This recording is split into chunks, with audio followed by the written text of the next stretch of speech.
Hi guys, and welcome to another episode of Kabir Considers. In this video, I'm going to react to The Child Who's Made of Glass. Now, I've got no clue, what this video is about. I've just been recommended it quite a lot. And perhaps it's a child who, suffers from a specific type of condition, a rare type of condition that maybe makes her bones quite brittle.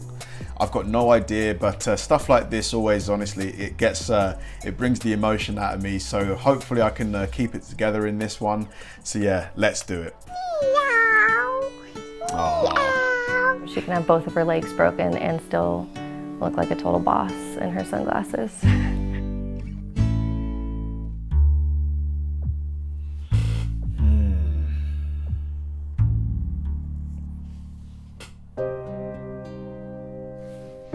Zoe has broken countless bones. We stopped counting because it's pointless.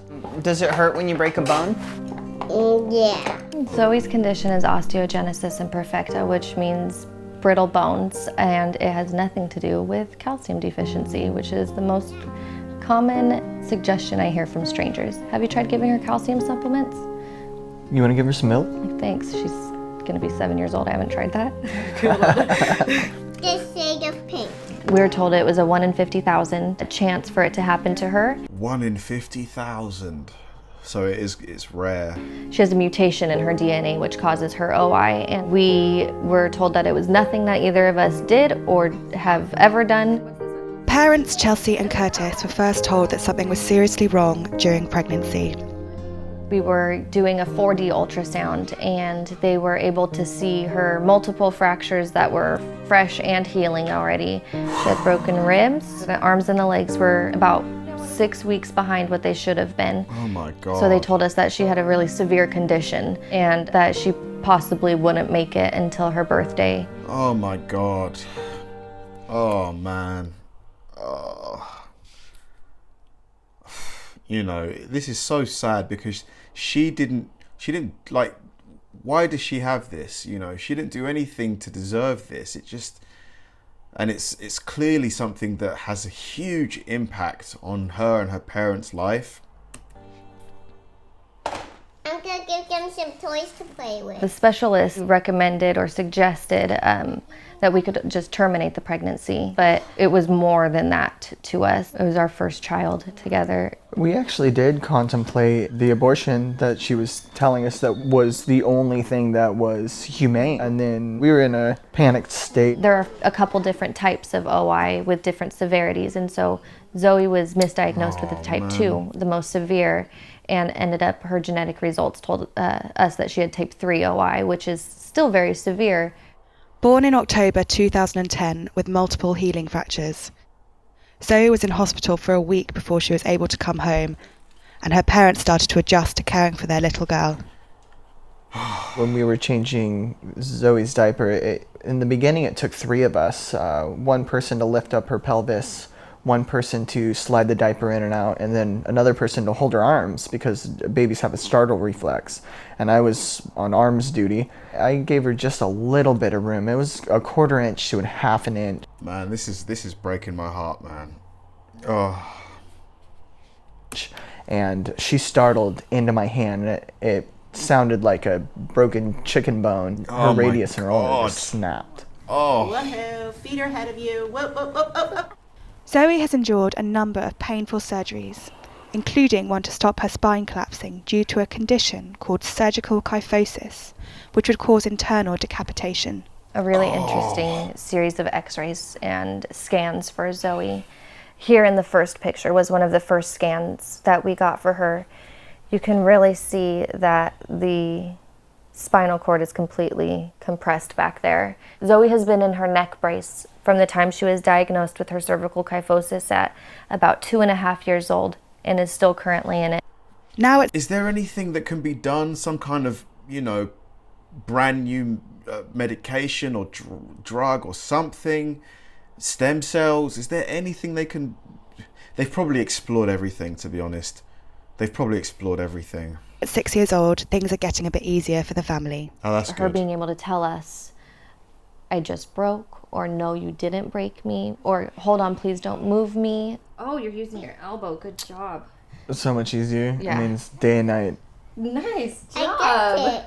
Oh man, she's so cute. Man, I hate seeing, you know, kids, you know, like in pain. It really bothers me. It really bothers me. That was a really great job. Mhm.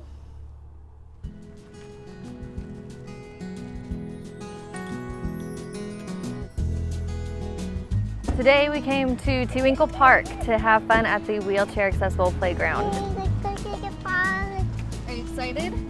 Yeah. It's one of the only ones in Orange County that Zoe's able to play on because the ground is made out of foam instead of wood chips or sand.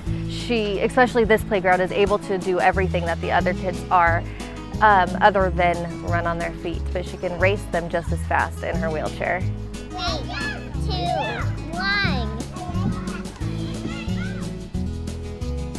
Whee! Yay! Sometimes I worry about her getting hurt if other kids don't know the extent of her condition. Zoe has a big enough voice where she will tell someone, please don't touch my wheelchair, please don't push my wheelchair, and that's very helpful. At some point, will she like gain the strength in her legs to walk? Like, We have prescription Valium, prescription hydrocodone, just in case she does fracture, and all of the splinting supplies to do it ourselves. We've had that since she was an infant. We carry it with us in our bag everywhere we go. As well as regular physio to help improve her quality of life, Zoe also has speech therapy. She has a little bit of some structural issues with her mouth. She's working to increase her clarity in her speech and also some of her language, some of her word orders and things like that, so that way she has more clarity when she's speaking and talking to her friends and family. Is Bailey going to do speech with us today? Yeah. Okay, show me your S. Ooh, you remembered it right away. I like it. Zoe's amazing. She's so fun and she makes everything positive. I see the soup. Yep. What kind of soup? OI does not give you a shortened life expectancy. that's good. There's no That's cure for great. osteogenesis imperfecta. Oh, there's no cure. Oh man. Well, there's no cure yet. You know, in 5 years, 10 years, with the rapid rate of innovation in medicine and technology, maybe, hopefully. For now, I'm very grateful that there's at least treatments, because even 20 years ago there wasn't as many. Despite the challenges she faces, Zoe's parents are confident that her tenacity and charm will guarantee her a bright future. I would not change Zoe. If I could take her OI back, I would never, ever take it back. In the future, I hope that Zoe has just as well of an opportunity as everybody else.